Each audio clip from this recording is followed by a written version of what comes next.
Welcome to the Dynasty Roundtable. Here we are yet again, Matt Babich. Our studio was taken over by the Podfather, by Jack Kavanaugh, by Theo Greminger last week on Crossover Week. But we're back. We've claimed our throne back this week.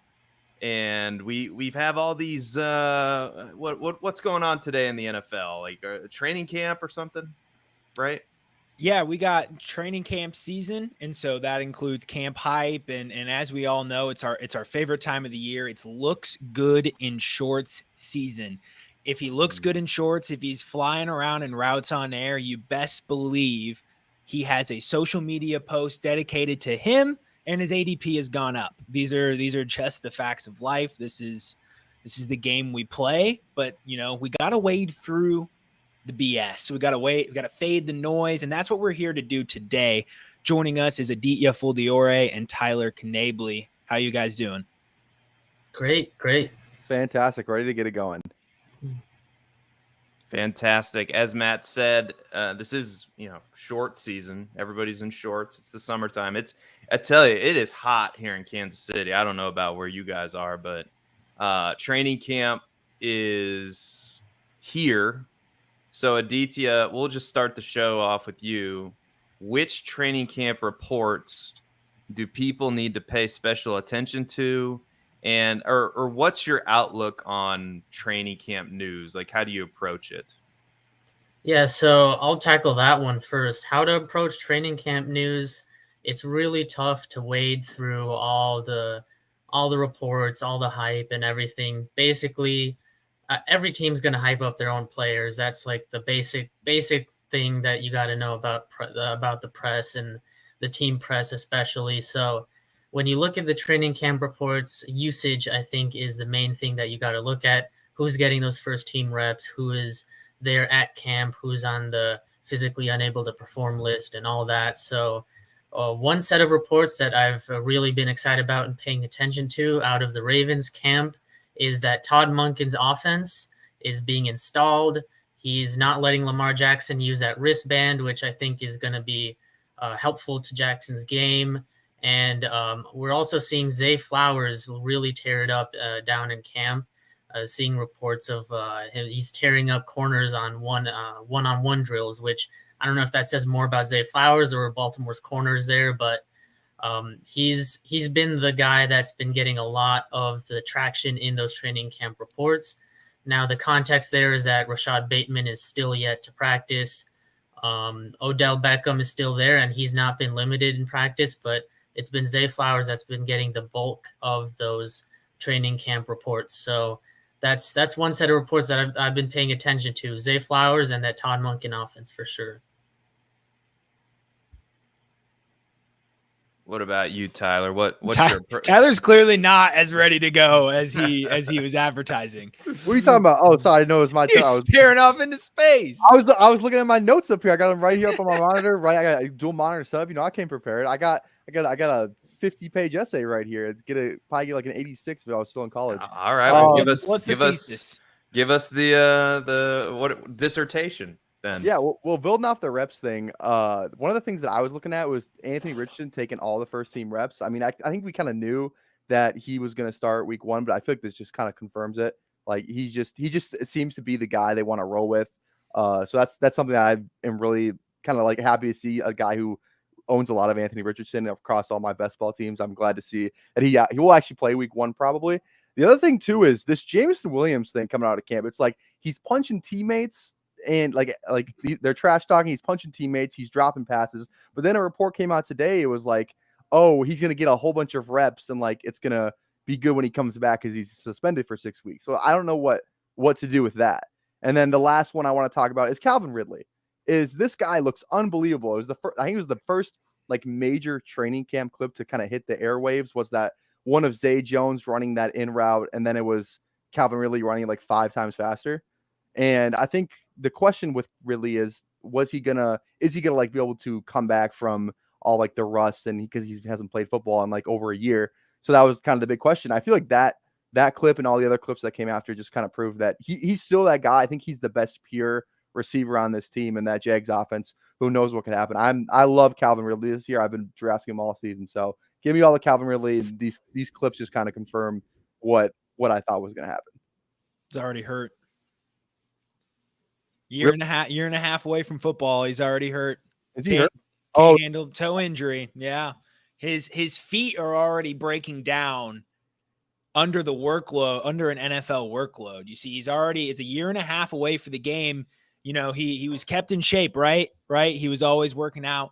Well, 7 days on a field and he's already got a toe injury. So, his body's showing true resilience and strength after that year and a half long rest. So glad to see that, he's at full strength. Everything's looking up for Calvin Ridley. He could potentially be the wide receiver 1 or 2 or 3 on that offense. I'm not as in on Calvin Ridley if you didn't catch my point there. Yeah, well, did you see that letter that he wrote? I think it was like back in March or February or something. Yes, Bradley Stalder. Stalder brought it up. Yep. I read the letter. Okay. Well, he played half a season on a broken foot or whatever I forgot how many games he played. He played like 6 or 9 games with a broken foot. So this is nothing for him. It's just a little toe injury. He's got it. He's got it in the bag. Yeah, I mean, respectfully, Calvin Ridley is going to have a good season. I do think he's overpriced at ADP, but that's fair. The real storyline in camp right now, and I've been on Twitter the last couple of days, or X. I've been on X the past couple of days posting about James Cook. All this just sounds wrong. It's disgusting. I'm starting a new Twitter platform called Y, and then the next one's going to be Z. All right, who's in for why? Why? Why?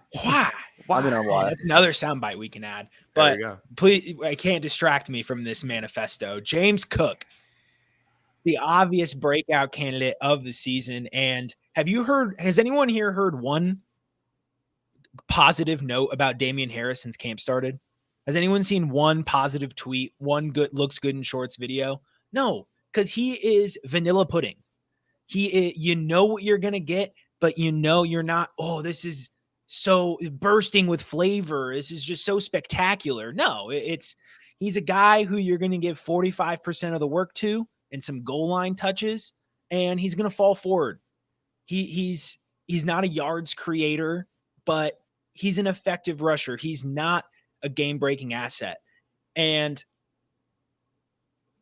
it's all because James Cook is under 200 pounds, and so he doesn't fit the prototypical mold of a 3-down back. Get over yourself.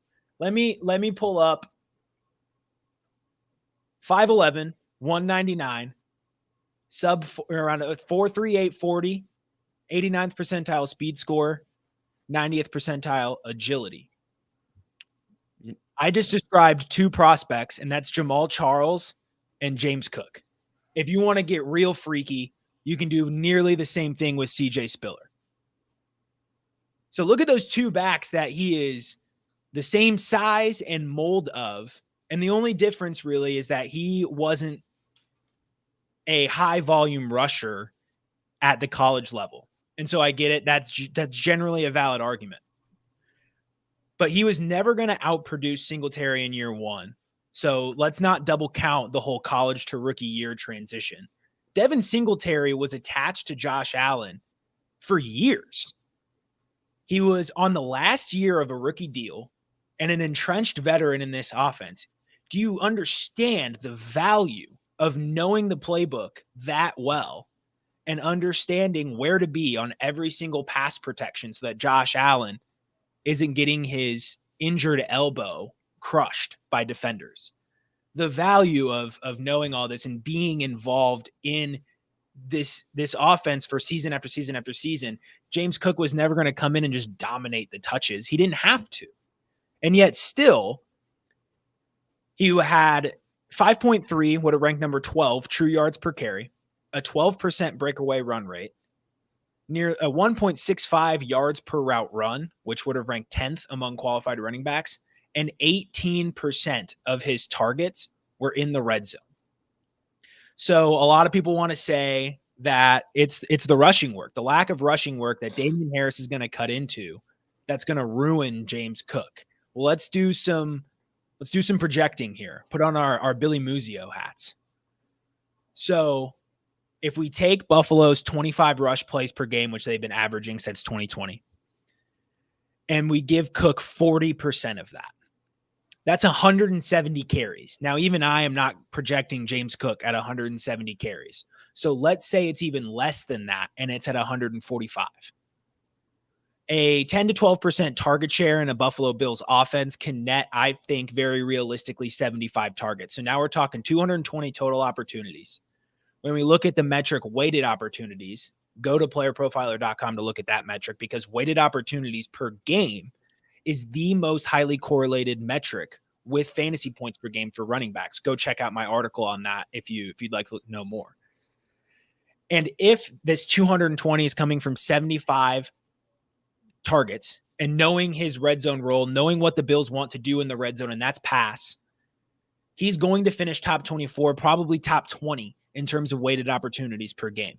And at that projection, he is safely a top 24 to top 20 running back. And at RB 30, I've been in on that value all season. I'll continue to be in on it. Your buy window is closing rapidly. Take advantage now. You know, you as you were saying, as you were talking, Matt, and that was one of the best segments you've ever done. Bravo. Thinking about it all day. It's all I prepared. Like that was amazing.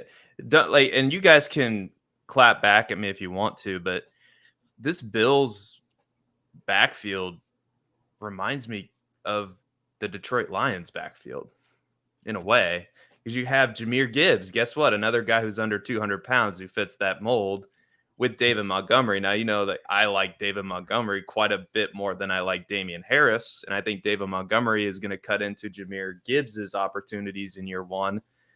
But James Cook, he's already played his rookie season, right? Going into year two. I mean, it's the perfect, and a lot of things are aligning too. I mean, if the Bills run Josh Allen on another one of those stupid power sweeps that gain 3 yards and get him absolutely destroyed, they need to cut that out and give those opportunities to another running back like Damian Harris or potentially James Cook. They probably need to start throwing the ball out of the backfield more often to a player like James Cook. And you start looking at their pass catchers too. It's Diggs, it's Dalton Kincaid, it's Gabe Davis, it's, you know, like, I think James Cook can carve out a decent role in this offense. I love that as a buy for sure. And I'm for the same reasons, I think I'm skeptical about Jahmyr Gibbs this season. And I know Theo loves him, but I think David Montgomery is going to be a real cut into that opportunity as well. I don't think Damian Harris is nearly as talented as David Montgomery. So you have two running backs in two different situations and areas of their career there. And in Jahmyr Gibbs and James Cook. And James Cook feels like he's primed to take off this season. And the price is good. The price is really good. So you highlighted the important point there with David Montgomery, is that David Montgomery has proven to be a target earner and a reliable pass catcher. And that's something that Damian Harris never has done. And David that was a huge signal as well, because David Montgomery, as much as we have our little bet and everything, he is a much bigger threat to him as a receiver than Harris is to Cook. So that's the important distinction and a valid reason to be, fading Jahmyr Gibbs in favor of David Montgomery. Yeah. And David Montgomery's finish is the RB6 in fantasy points per game before. So I think just a much more talented player. But my advice for all Dynasty gamers out there, when it comes to training camp, right? It's August. We're less than 40 days away from the kickoff of the NFL season, which, holy cow, it's hard to believe that we're almost there. It's just right around the corner. College football will be kicking off before we know it. But injuries, right? I think injuries are very actionable. And when it comes to injuries, when it comes to, God forbid, players playing really well, jumping out of their shoes. I saw a catch George Pickens made the other day. It was unbelievable. Look for reporters that you trust, right? Now, these are people like Mike Reese has been covering the Patriots forever. For me, it's Adam Johns, Courtney Cronin, people like that from the Bears, Brad Biggs. So get a list of people that you trust, that you see consistently putting good stuff out there, actionable stuff, and follow them on Twitter. see what they have to say, and their reports will start popping up in their timeline. And my strategy year over year over year that's worked out really well, I've been playing Dynasty for 6+ years now, is if there's a player that I like that is having a bad camp or is dealing with an injury or looks bad or whatever the case may be, right? Or God forbid, like I said, they look amazing. The first thing I do is I consider the source of this information, right? If it's Mike Reese or if it's somebody I trust, then I go, okay, well, then it's probably legit. Nothing to see here. But if it's from a random person that I've never heard of, I look into it. What else have they reported on? If it's somebody that I don't necessarily trust, or if it's a random blog, then the first thing that I'm going to do is, if that player's having an awesome camp, I'm going to put them on the block and see what happens. If they're not having a good camp, I'm going to inquire to see if I can get that player, if I like that player. We're going to be having preseason games coming up here soon. Everybody remembers Kerryon Johnson back in the day. That one cut run may have got somebody a first-round pick, rookie pick. You think I'm crazy, but I remember a buddy of mine traded after Sammy Watkins had a week one, like 30 or 40 point performance. He got a first-round pick for Sammy Watkins. So these are the moves that you can make, and a good exercise. And one last thing here, I know Uncle Seth's going off the rails already, but keep track of these player values. Okay. Keep track of keep trade cut. If you're subscribed to us, which you should be, keep track of those differences like we've noticed, and keep track of the movements, and ask yourself, why are these players moving? Right. If a player's too low, especially on keep trade cut, which is like the public, go get them. If you like them, go be aggressive and go trade for them. Buy low. Fantasy football doesn't have to be hard. I think it's simple. When we're taking chances on guys with athleticism who are going to have opportunities within their offense, oftentimes an injury here or there in training camp or a bad practice doesn't really mean anything in the bigger picture. So that would be just training camp 101 for anybody who's new to Dynasty. Seth dealing out lessons inside and outside of the classroom. They say teachers take the summer off. Not this one. He is always on. Now, if you've been listening to Player Profiler Network shows, which if you're here, you probably have, you have heard a lot of Quentin Johnston talk. Oh, Lord. Now, I promise you, this next segment is wide receiver, or not wide receivers, but players, rookies on our do not draft list. I promise you, we're not going to talk about Quentin Johnston. We're not going to do it. Tyler? Not this segment. We're not. No. I almost put on the show sheet as are we allowed to talk about Quentin Johnston or Roschon Johnson? Because I feel like everybody knows how everyone at Player Profiler feels about those two players. But anyway. So we're going to kick it off with Tyler. Which rookie is on your do not draft list? I had a couple written down, but first I'm gonna go kind of like the low hanging fruit one first, and then I'll get to my hot take one. Is Zach Charbonnet is the first one. Just the injury hurts him a lot. Even before that, though, he's playing behind Kenneth Walker, who was like a lot of people's RB, like top 3, top 5 dynasty running back around in everyone's kind of rankings. I don't know. And then there's just so many mouths to feed. You got DK, you got Lockett, you got JSN now there too. It's just one of those things where I don't see it, unless Kenneth Walker gets hurt, I don't see how he kind of provides short-term value at least. And then the one that I think is going to piss some people off is I'm not drafting a lot of Bijan Robinson, at least in redraft. I'm not, and I am the biggest Falcons fan you might ever meet, but I am convinced that Arthur Smith is not going to use this guy the way that everybody thinks he's going to get used. This is the guy who played pretty much Kyle Pitts at left tackle last year on third down, and fantasy managers wanted Arthur Smith's head. And then now they forget about that, but now it's going to be fine with Bijan. I just don't think it is. I had a thing in one of the video takes we did where after the draft Bijan Robinson, Arthur Smith, he comes out and he says, we are not going to use Bijan Robinson like Derrick Henry. He says it straight up. And everyone's making Bijan Robinson and Derrick Henry comparisons. So I don't understand it. I don't get it. I love Bijan Robinson as a player. I think he's going to have a great career, but like middle of the first round seems insane to me. I don't get it. I'm not taking him there at all.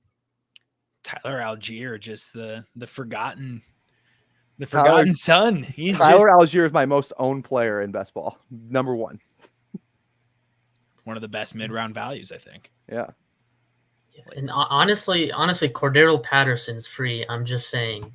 So Oh yeah, that's a good point. Wow. That Atlanta backfield is, I think we'll be scratching our heads for some time this season. I think Bijan's definitely more of a guy you want in Dynasty over redraft at the current prices, but yeah, definitely some good points there about Charbonnet as well. Those running backs are a bit crazy to look at in redraft and Dynasty a bit too. For me, the rookie that's on my do not draft, do not touch list, number 1, Jalen Hyatt. First reason, Daniel Jones was number 30 in deep ball attempts last year, and he was 31st in air yards per attempt. So not a whole lot of throwing the ball deep for Daniel Jones, which is what Jalen Hyatt specializes in.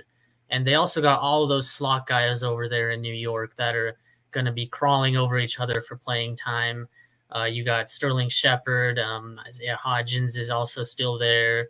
Who else they got? Darius Slayton. All these guys. They just got Cole Beasley too, right? So I don't think Jalen Hyatt's going to be a guy that he's going to have an immediate impact for the Giants. He's definitely that deep ball guy, but the Giants aren't going to be throwing the ball deep that much with Daniel Jones at quarterback. Saquon's not holding out. He's back too, so expect a lot of those short yardage passes to a guy like Saquon. Darren Waller is going to be the number 1 target in that offense as well. So Jalen Hyatt's a guy that I'm out on. Maybe if the Giants took him earlier, then I'd have a little bit more faith, but it was a 3rd round selection, so not as much for a premium position like wide receiver. So Jalen Hyatt I'm out on. And another guy is Dalton Kincaid that I'm kind of out on. He's consensus number 1 rookie tight end going right now. But I don't think the Bills use him like they've been talking about this year. Rookie tight ends don't really produce all that well. Kyle Pitts produced really well, but even for fantasy, a lot of times managers were scratching their heads about that. Dawson Knox is still there. He still has a contract, so he's going to get used whether you like it or not. And Gabe Davis is there for targets. He's like the wide receiver too still.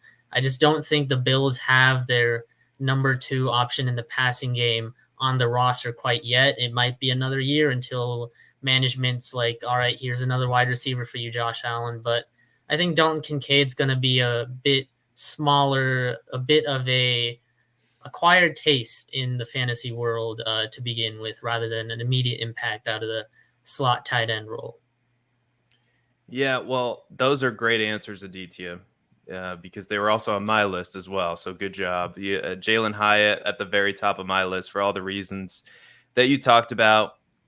I do love Daniel Jones in Dynasty, or in Dynasty and in Best Ball.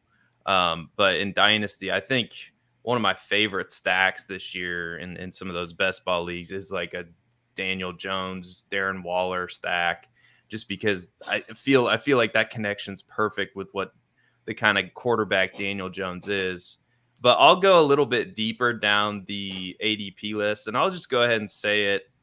And maybe this isn't hot at all, but I think I'm out on Devon A-Chain because I think he has the potential to be more.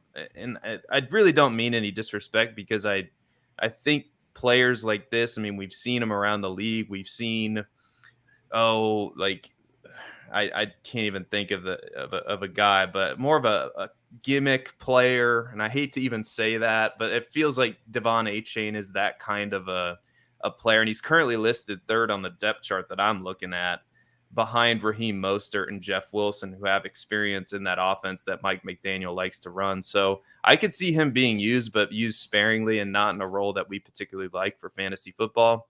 He does have blazing speed, but he is only 188 pounds. So again, we were talking about him. I mean, A-Chain was a guy that was sneaking into the first round of rookie drafts just based on this landing spot that we thought was going to be amazing. But I think he's going to have to earn it in year 1, a lot like James Cook had to earn his way toward playing time in year 1. So I think this year could be a year where you pass on Devon A-Chain and then you look to buy him next year if you really like him. I think that's true. I think that's also true of CJ Stroud and Bryce Young.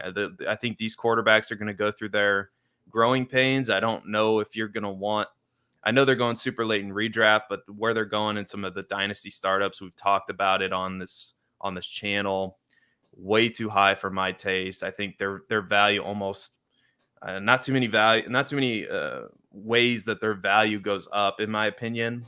As much as you might like a Bryce Young, I don't know if he has the pass catching options. And I think that leads us toward Jonathan Mingo too. I think Jonathan Mingo could struggle in year one, even though I really did like what I saw on tape when I watched him, and they used him in motion all the time. He was lining up in the slot outside just about everywhere. Sometimes he lined up in the backfield.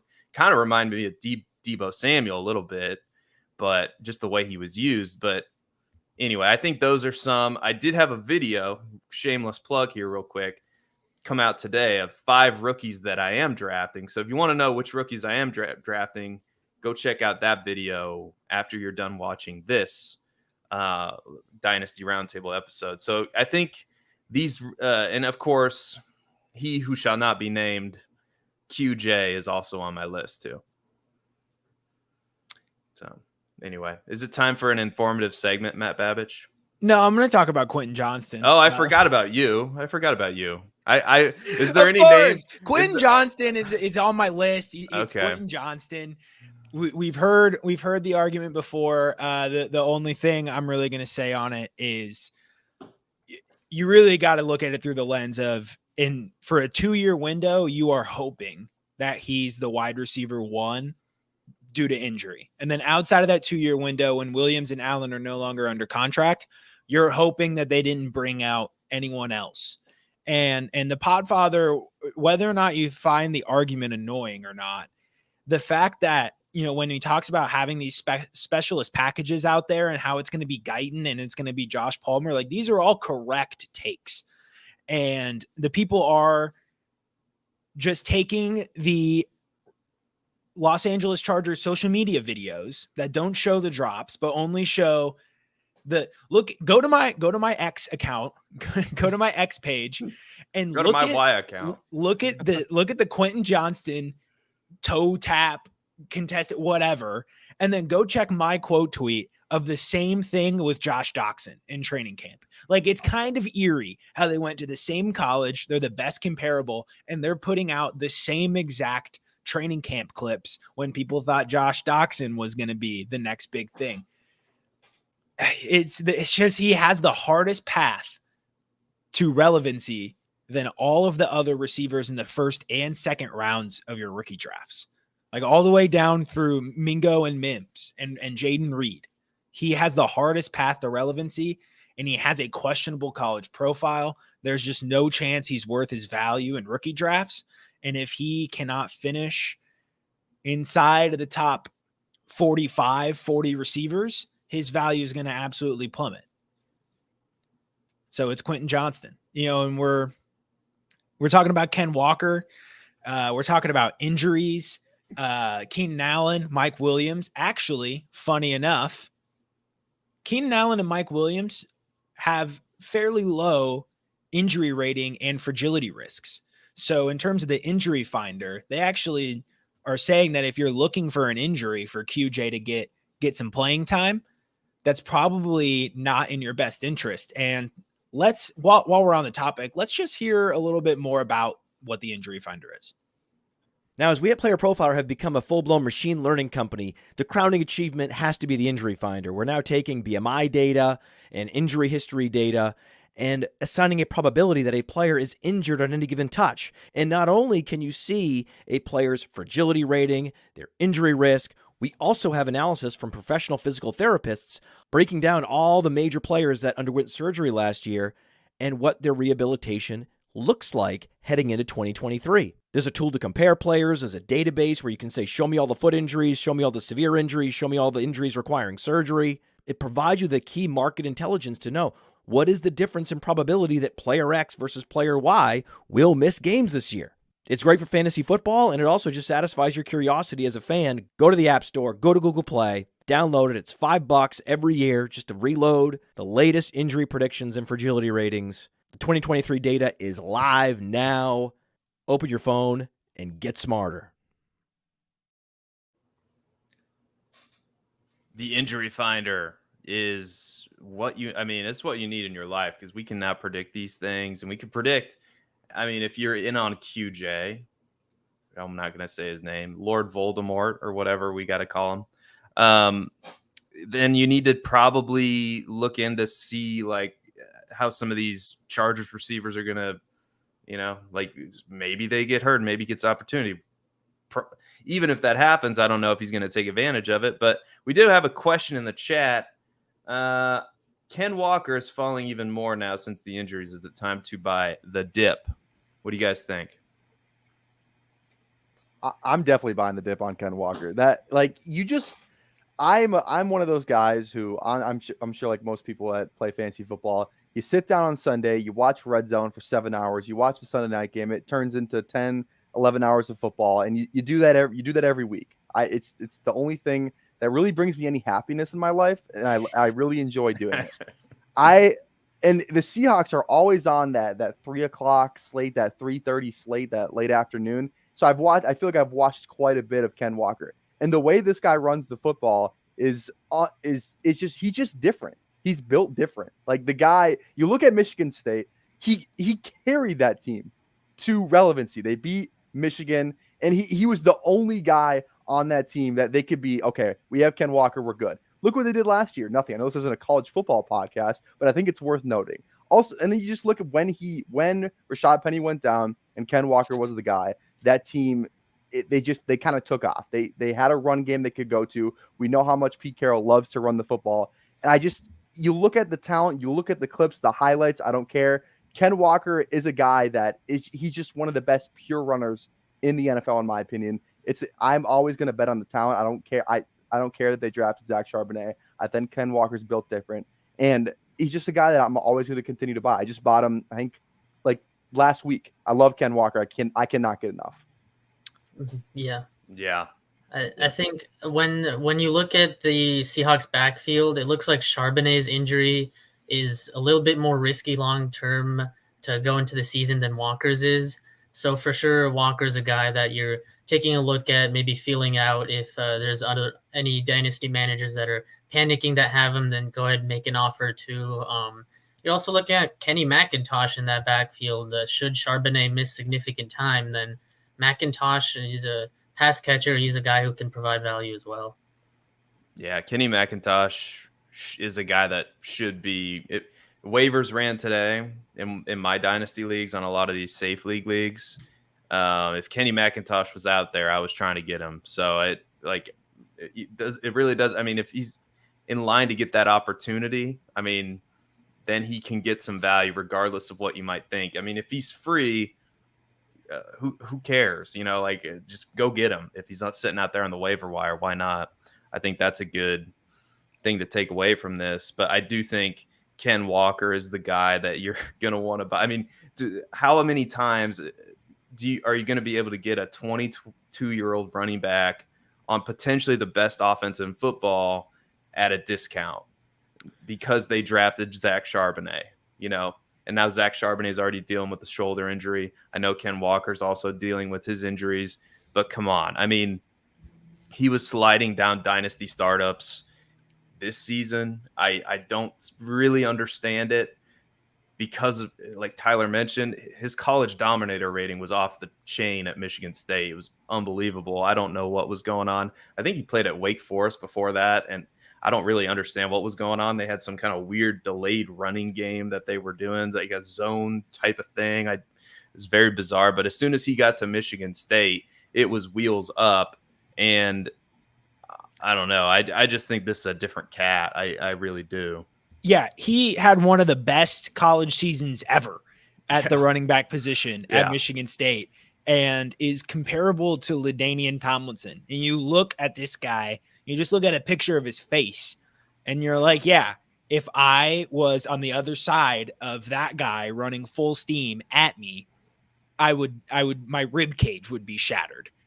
And then you look at Zach Charbonnet, who ran from Michigan. He ran away scared. He couldn't do anything at Michigan. And so he went to UCLA, who had some of the best run blocking and best run game philosophy from Chip Kelly in the entire NCAA. And so he was propped up by this UCLA rushing scheme.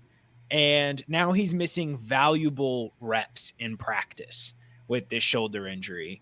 And when he comes back, instead of running as hard as Ken Walker is able to run, he's going to be running, thinking about that shoulder and bracing that shoulder. And he already doesn't have the dog that Ken Walker does. I'm lagging too. What's going on here? My internet is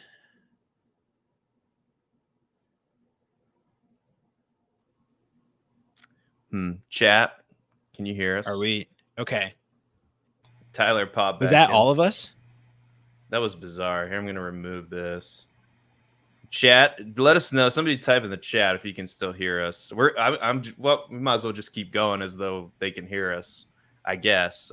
Yeah, but that was funky. I think that was a StreamYard thing because I think all of us were affected by it. So okay, we're good. We're hearing good in the chat that we're good. All right. So Matt, any final thoughts you wanted to? I know you were interrupted by. No, I was pretty much there. All right. So awesome. It's good. Apologies for the technical difficulties. I think that I do think it wasn't our fault, but anyway, who knows? The trend, and the next question we have is the trend of rookies vaulting in Dynasty adieu from their rookie to sophomore season is now painfully obvious. Given this, should we be consistently buying unproven studs like JSN and selling overvalued sophomores? I feel like this question was directed at me, but let's start with Aditya. I didn't name a player when I said overrated sophomore for a reason. I'll let you do that for me. Okay. Yeah, I think one thing you got to look at is what direction your team is building in. If you're definitely more rebuild and you're not win now at all, or in some capacity, then yeah, you got to consider it. If you are win now, then maybe you hold on to those sophomores before trading them off for some unproven assets. But like, for example, JSN, he at Ohio State outproduced Garrett Wilson and Chris Olave the one year that all three of them were together. So you see Garrett Wilson and Chris Olave going several rounds higher than JSN in dynasty drafts. So why not trade Garrett Wilson for JSN, who could be the better receiver, plus additional assets for Garrett Wilson or Chris Olave?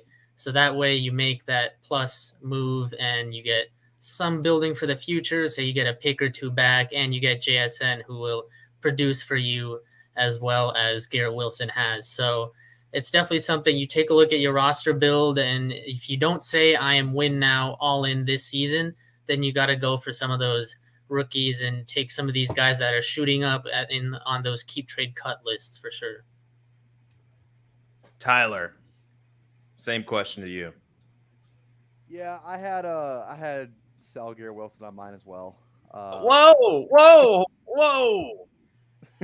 I know. I wonder if Matt. I know.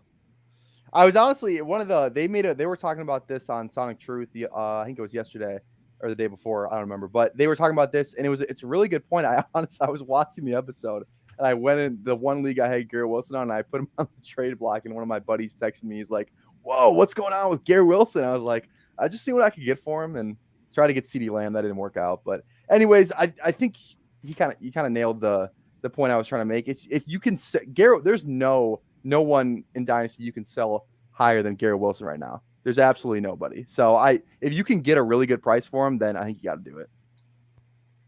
Matt Babich.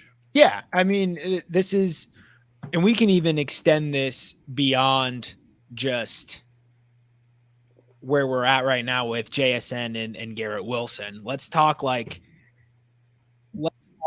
Marvin Mims. Who I have a YouTube video in my ear and I don't know where it is. Is it on one of your mini tabs that's open? Is that what's going on? Because that happened to me too I can't. once. Anyway, as Matt Babich is Okay. okay, he's back. He's good. All right. Marvin Mims. Marvin Mims. Marvin Mims is currently one of those unproven rookies who has a chance at finishing as the number one target earner on his own team. And Jaden Reed, while I don't think he has a chance of finishing as the number one target earner on his own team, he's right. It's less realistic, but it's there. But he also has a path to fantasy relevancy in year one, and because of that, is going to be pushed up in the rankings in the coming seasons. And so I don't think, kind of to what Aditya said, I don't think, you're jumping on the sell sophomores, every single year. Like, oh, my Marvin Mims is now a sophomore. He jumped up 20 spots, like go ship him out. It's not necessarily the strategy. Garrett Wilson is a bit of an extreme case here. And I agree that he should be sold for his current price in dynasty leagues. But in terms of rookies, it just these values right now have kind of befuddled me because these are players that we liked as prospects that have very good situations that they're in and higher probabilities of having a opportunity share in an offense to where they can finish inside of the top 35 receivers in fantasy points per game in a given season within this next 3 years. And so the value's not quite matching up with that. And so with these rookies and probably all of these like second round rookies going forward, I'm just going to be trying to acquire as much of them as possible. Yeah, I'm shocked that you guys agree with me on Garrett Wilson. I feel like I said that on another show, and I got by one person on this panel. I mean, maybe not. But yeah, Garrett Wilson on Keep Trade Cut right now is the wide receiver 3, right behind Justin Jefferson and Jamar Chase. So I don't know what has to happen this year with Aaron Rodgers for his value to go up. I don't ever see him getting into that Justin Jefferson, Jamar Chase tier. So I guess that means, and I'm skeptical. I know some people don't agree with me, of how Aaron Rodgers is going to run this offense, because it's going to be Aaron Rodgers' offense. Let's face it. I mean, Aaron Rodgers, he's going to be running that clock down all the way to 1. He's not going to be playing fast. He just took a pay cut. That means he's thinking, just put yourself in his. He's taking a pay cut so they can get more players, because Aaron Rodgers sees the light at the end of the tunnel. This is it for him.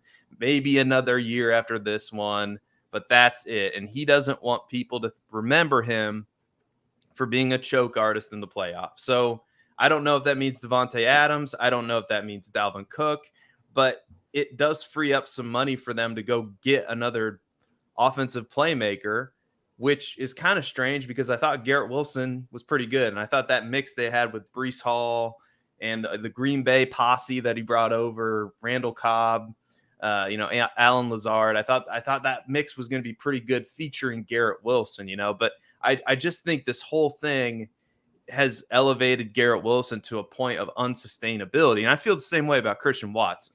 So I know not everybody agrees with me, but I think that Green Bay offense is going to be run heavy. I think a couple of their running backs, Aaron Jones, AJ Dillon, are 2 of their better players. I think that if you gave Matt LaFleur truth serum, that's what he wants to do anyway, in a division that's not going to be able to stop the run very well. I mean, the Minnesota, Detroit, Chicago, definitely Chicago didn't do much to bolster their defensive line whatsoever. So that, I think, is the direction that they're going to go on offense. And I also don't know how good Jordan Love is. And I think it's crazy that on Keep Trade Cut, Christian Watson is ranked above Brandon Ayuk. He's ranked ahead of DJ Moore. He's ranked ahead of Jahan Dot, like another sophomore in a very similar situation. I don't really know what the difference is between Jahan Dotson and Christian Watson. If anything, I kind of like Jahan Dotson a little bit better, just maybe a little bit. So he's been vaulted up because of those 4 games, and he had a great stretch toward the end of the season, but it was 4 games with an unsustainable touchdown rate. And then it was right back to being what he was before that. And we can blame injuries. Injuries are going to happen to every player. Okay. Like, I don't know if injuries are a good excuse or not. Because if he's injured that much in his first season, I don't know. I don't know, man. But just very skeptical on Christian Watson. And like, I think Marvin Mims, just to say one more thing, Marvin Mims, I know you've probably heard it 100 times, but don't forget that Sean Payton's one of his first moves in the draft, when you have Cortland Sutton, Jerry Jeudy, a tight end that he really likes, by the way, which I think Greg Dulcich is a dynasty buy too, because of what Sean Payton's saying about him as the Joker, moving him around, comparing him to tight ends that they've had before in New Orleans with him. The fact that they traded up for Marvin Mims when they have those two wide receivers on the roster, the trade rumors before the NFL draft, I really do think the fact that Marvin Mims is a dog and blocks like Marvin Mims blocks like Darnell Mooney, and that's a compliment. Like, he's going to find his way onto the field. And if he finds his way onto the field, there's going to be opportunity in an offense that is going to be playing with the Chargers, with Kansas City, playing in catch-up mode. I mean, Las Vegas is going to be able to put up points, even though Jimmy G is what Jimmy G is. They still have Devontae Adams last time I checked, and Josh Jacobs, maybe. We'll see. So they're going to be, and their defense isn't that good. So this is, I mean, we all thought the AFC West last year. I mean, the AFC West is going to be a shootout division again this year, and I don't know why, especially at his price. Marvin Mims is going nowhere but up in Dynasty. Like, his value is so low right now. I mean, I was getting him in the third round sometimes, early third round of Superflex Dynasty rookie drafts, which is crazy. Same thing with Jaden Reed. Like, these two, like, if you're just making a Dynasty bet on those guys, because their value is so low right now, and it can only, like, sure, it could go down, but man, if that hits, that's a hit, man. Like, and so I think that's a fantastic bet, and you can get probably both of those guys if you trade away Christian Watson, maybe more. So that's something I would do personally. All right, I'm not going that far. If you're in a Dynasty league with me, let me know. Seth Diewold. Yeah. Anyway. If you're in a Dynasty league with Seth, go ahead and just steal his soul by taking Christian Watson off of his hands for Jaden Reed and Marvin Mims. Give up take a top 15 receiver for two top 40s this season, and then maybe some more value after that. So I get more than that, though. I get more. Hey, I mean, you're already playing for 2026 in our Writers Roundtable Dynasty League startup. Yeah. So why not just have all of your Dynasty leagues, and then by 2026, when all 5 or 10 or whatever your Dynasty League team, they all hit their window, then you're going to be like, hey, I just won 13 Dynasty championships this year because of my 16 25 first round picks. I wasn't gonna make my bold prediction until later, but I'll save it till later. Do it now. I think there's a real chance Jaden Reed could outscore Christian Watson, but I don't know. But they're on the same offense that's not going to be very pass happy. So that's probably a bad bet to make. I bet Jaden Reed's probably going to be their punt returner too. So we'll see. That was the softest bold prediction I've ever heard in my life. So we are going to.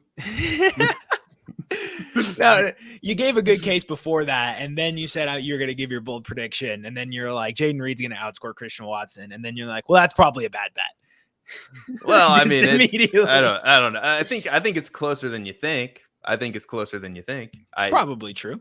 Yeah, Jaden Reed's. I'm a fan of Jaden Reed. Yeah. And that's comparable players. Stephon Diggs at wide receiver 59 in Dynasty. I mean, I absolutely agree with you that you need to be going to acquire, and Mims too at wide receiver 51. It doesn't really make a lot of sense, but yeah, Green Bay selected him at pick 50, I think, in the draft. Yeah, that's right around where they took Christian Watson. So, okay. With that being said, we're gonna do a little bit of a time capsule here. So we're gonna start kind of collecting, as we do, we are a bold predictions podcast. We give the most average bold predictions per podcast on the network. It's what we kind of hang our hats on. And so we're gonna put these bold predictions in the vault and see what they look like at the end of the season. So we're staking our reputations on one Dynasty bold prediction for 2023. Tyler, kick us off. I've been waiting all show for this. All right, here we go. I don't think Aditya is going to like this one based off his previous comments, but here we go. I feel like I have to make it more bold now just because you said average, so I'm going to do this. Dalton Kincaid will be drafted as a top 3 tight end in startup drafts next offseason. Wow. Is that? Yeah. Here's my case. It's bold. Here's my case. So everyone wants to make the assumption that rookie tight ends don't do anything, and that's mostly true. It's mostly true, but not for tight ends like Dalton Kincaid. He is a pure receiving tight end. He doesn't mess around with that blocking stuff. We don't want him to anyway. He doesn't need to block. That's what they have Dawson Knox for. Put him in big slot, let him run routes. That's what Dalton Kincaid does best. His last year in college, he had 70 receptions, almost 900 yards and 8 touchdowns. He's one of like these Evan Ingram, Kyle Pitts types more than he is like a OJ Howard type. So everyone wants to talk about the first year production from tight ends in the league. So I did some research, did some digging. I also had a video come out about this I think a couple weeks ago. It was screaming values in redraft, and Dalton Kincaid was one of my guys. And you look at his receiving numbers, just receiving, compared to some of these other first round tight ends, and they're just not comparable. So we're going to run down the list real fast. TJ Hawkinson last year at Iowa, 50 catches, 700 yards, 6 touchdowns, not better than Kincaid. Noah Fant last year at Iowa. I know that Fant and Hawkinson played the same, so the stats are a little skewed, but it helps my point, so I'm going to use it. 39 catches, or 39 catches, 500 yards, 7 touchdowns. Hayden Hurst last year at South Carolina, 44 catches, 559 yards, 2 touchdowns, not better than Kincaid. OJ Howard last year at Bama, 44 catches, 500 yards, 3 touchdowns, not better than Kincaid. David Njoku last year at Miami, 43 catches, 698 yards, 8 touchdowns. Now, here the 2 guys whose resumes last year college production who are the most similar to Dalton Kincaid is Evan Ingram, who had 65 catches, 900 yards, and 8 touchdowns. What were Evan Ingram's rookie year stats? He had 15 games played, 64 catches, 700 yards, 6 touchdowns. He finished as a tight end 5. All right, another guy, Kyle Pitts. He missed a few games, but the per game stats basis is pretty similar to Dalton Kincaid. So what did Kyle Pitts do his rookie year? 68 catches, 1,000 yards, second most all time by a rookie tight end, 1 touchdown, tight end 5. So I'm convinced that we're going to get the similar kind of production rookie year from Dalton Kincaid. He's going to steam up draft boards, especially dynasty draft boards next season. And Dalton Kincaid will be drafted as a top 3 dynasty tight end. Yeah, that is pretty spicy. I don't know, man. I like Laporta and Meyer later for those dynasty drafts, but I guess we'll see this time next year. Oh, I like Laporta. Laporta's he's in a great offense. Laporta could legitimately be like the second or probably third, if you include Jahmyr Gibbs, but like the third like receiving option in a really good offense. Mm-hmm. I like Laporta, but Dalton Kincaid, he's got Josh Allen as his quarterback. Dalton Kincaid could actually be like the number 2 receiving option in Buffalo, and I wouldn't be shocked. Yeah. It's funny because my bold prediction is actually a player you talked about, Tyler, Calvin Ridley, and it's that Christian Kirk at his dynasty value right now is a better value than Calvin Ridley is right now. And my reasoning behind that is that, first of all, Christian Kirk is younger. Calvin Ridley is technically entering the 5th year of his rookie contract, and it's his year 29 season, so he's not exactly one of those guys that's like 25, 26 years old, finishing off his rookie contract and then heading into his next 3-year contract. He's already going to be his age 30 season by the time he hits his next contract. So I think Christian Kirk, he got a lot of usage last season. He had his first 1,000-yard receiving season last season, and he finished as a top 20 wide receiver.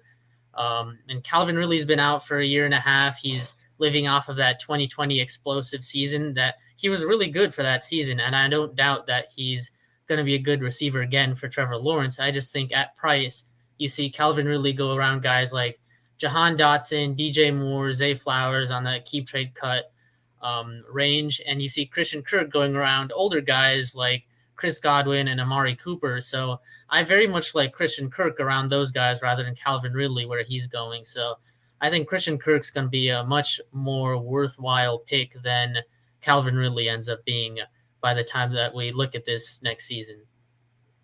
Yeah, and you mentioned it too. Calvin Ridley's entering age 29 season, I believe, and Christian Kirk's much younger.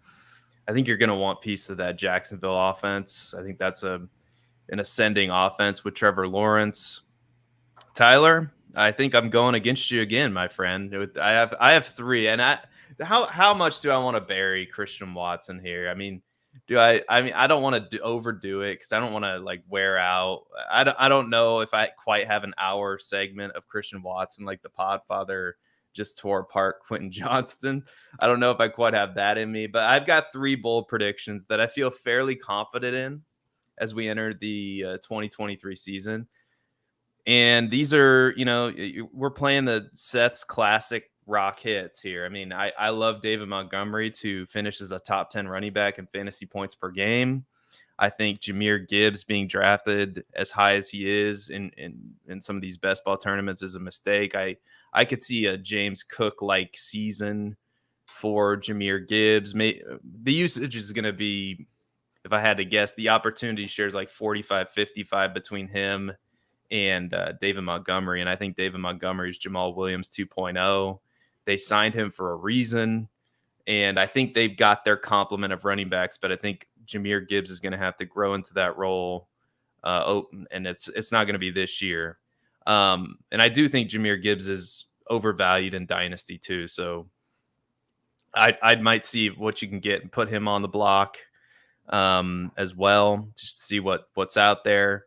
I think Christian Watson, and people are going to think I'm crazy. I for sure think JSN is going to outscore Christian Watson this year in fantasy points. I think Jordan Addison is going to outscore Christian Watson in fantasy points. And I'm just going to say it because I got scolded for not being bold enough earlier. Marvin Mims is going to outscore Christian Watson in fantasy points per game this season because that Broncos offense, I think there's a real chance they move one of those receivers at the deadline. And if they do, that's going to open up the door for Marvin Mims. But I think Marvin Mims gets on the field anyway, because like I said, I just think he was drafted to the perfect situation. Sean Payton clearly likes him. He's going to be on the field because if you watch the film of Marvin Mims, you know that he's a good route runner and a good blocker. He's a rare player, really good player. So he's going to find the field. Now, he might go through his rookie's ups and downs, but I feel very strongly he's going to have a good season. I think this Green Bay offense is going to struggle. And the last bold prediction is that I am also skeptical about Dalton Kincaid this season, but I think the time to buy him will be next offseason because Dawson Knox still is there. And there isn't that roadblock for Sam Laporta in the Detroit Lions offense. So I think Sam Laporta outscores Dalton Kincaid in year one, because if you look at the tight end depth chart in Detroit, it's like Brock Wright. It's there's nobody else there. So anyway. So there we go. There's 3 bold predictions for you. You gotta pick one. Which one are we staking the reputation on for the vault? Staking my reputation on. When we replay all these for the accountability, we'll call it. Which one is it? Jaden Reed over Christian Watson? I'll go with Mike White over. No, I'm just kidding. I think Marvin Mims over Christian Watson is the one I want to see on there because that is a very loaded take. Because there's a lot of implications to it. Let's just do that one. I love Marvin Mims. Let's go Marvin Mims over. I love Marvin Mims, and I think Christian Watson's overrated. So let's go with that one. All right. So Marvin Mims, top 20, top 24 dynasty receiver after this season. That's essentially the take. He is going to be shooting up best ball ADPs here in the next month as we inch closer to kickoff. You watch, he's going to be taken inside that top 120, 110. He'll have a highlight reel catch within the first 3 to 4 drives of preseason that he's gonna one hand a contesting catch down the field and stay in bounds, something like that. Because that's who Marvin Mims is.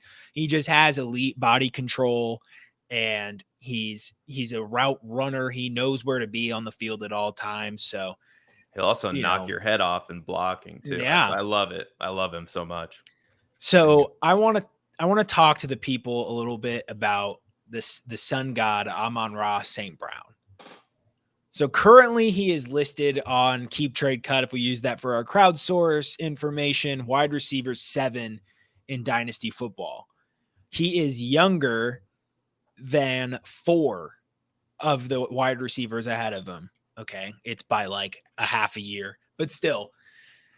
Amon-Ra St. Brown, let's start with college. He posted 1,000-yard season at USC in an offense with Michael Pittman and Drake London. That's some pretty good competition to have a 75-plus catch, 6-plus touchdown, 1,000-plus receiving yard season in college. Drafted with 4th-round draft capital. He had 65% percentile dominator rating, 64 percentile target share, breaking out at before age 19, 91st percentile, again in an offense with high-profile, talented wide receivers. He gets drafted to the Lions without much target competition and earns 119 targets as a rookie and nearly 1,000-yard season. And he finished number 20 in route win rate. And so he was a heavy slot guy. We all know this, but when we saw it on Hard Knocks, we saw a peek into the personality of who Amon-Ra St. Brown is. And we know that this guy is just one of those sickos. He's a sicko. He's in the gym earlier than everyone else. He's in the gym in the film room later than everyone else. He lives and breathes competition and football. And we saw that in his family. I don't know how, I guess just Equanimous didn't get the talent genes that Amon-Ra did, but that whole family is just a bunch of sickos when it comes to grinding and dedication and effort. They have just they're wired differently than most of us people. They're wired differently than Jameson Williams, who is, he's punching his teammates instead of, hitting the film room and learning how to run the right routes. And Amon-Ra St. Brown earned 146 targets last season, and it felt low. They had TJ Hawkinson for a decent part of the season. He's gone. No matter how much you like Sam Laporta, he is not going to be as involved in that offense as TJ Hawkinson was as a rookie. They were getting along just fine at the tight end position with Brock Wright, and I don't even know I can't even remember the other players' names, but Brock Wright was one of them. They were getting along fine without Hawkinson into the end of the season. They're catching touchdowns. Shane Zylstra, that was one of them. Every week a new Lions tight end that you had never heard of was scoring a touchdown. Now we go into this season, and besides Laporta, they're pretty much in that exact same situation. No Jameson Williams to start the season. He's a bust anyway. And so we could be looking at 175 plus targets for Amon-Ra St. Brown. Very realistically, he had one of the league's higher red zone target shares. James Mitchell. Thank you. James Mitchell. One. Thanks, Joel. 32% target rate, number 3 in the league. Last year, 53% route win rate, number 2 in the league. Number 7 in formation adjusted yards per route run. He's just one of the cleanest route runners and best performers at the receiver position we have. And devoid of talent in the Lions offense, I think they're going to have to keep up with teams still. I'm not bought in on the Lions having any sort of control on the division. I think the Bears are going to get better. I think the Packers are going to be more competitive than people think. The Vikings are obviously going to be an offense that's going to put the pressure on you to keep up and score points. And this Lions defense, aside from CJ Garner-Johnson, hasn't really made significant additions to it that I know of. Please correct me if I'm wrong. Well, Jack Campbell. They drafted Jack Campbell. Nope. Next. Cam Sutton. But he's got the same last name as the coach. Cam Sutton. But still, I don't think anyone is sitting here arguing that the Lions are going to have an elite defense. And that's why this wide receiver 3 season in fantasy points per game from Amon-Ra St. Brown is going to have him being the wide receiver 3 in Dynasty next season. There we go. That's a good take. That might be better than my take. Maybe. Mine's pretty. I don't know how hot that is, Matt. I brought the fire, man. We're with staking our Mims. reputation on it. I'm gonna at least say something that is gonna happen. Brian Branch, I don't even remember him. Brian Branch. Oh yeah, he's from Alabama. Yeah, they drafted him for that. He only, I think he had a crazy stat where he like didn't miss a single tackle his entire career, or something crazy like that. Something crazy. I don't know. Yeah. Well, I think that's the episode, guys. Tyler, do you have any tips on where to get some good graphic tees? Instagram. Okay. They're listening. They all give the Instagram ads. Like it's unbelievable. It's funny. You see the ones where it's like they got the lightning behind it. Like the ones I normally wear, like the ones like the Johnny football one I had, the Reggie Bush one. I'm getting the ads where you can customize your own graphic tee that look like that with the collage. You can just send in a whole bunch of pictures. And could then we do that with the Dynasty Roundtable? Just have our literally own graphic tee? That would that'd be hilarious. I have to look into that. All right. Well, thank you guys so much for watching. Don't forget to click the like button, subscribe to the channel, and go do yourself a favor and go read Matt Babich's work, Aditya Fuldoore's work. Tyler Football's done some videos. I don't think Tyler Football's done an article yet. We'll have to fix that.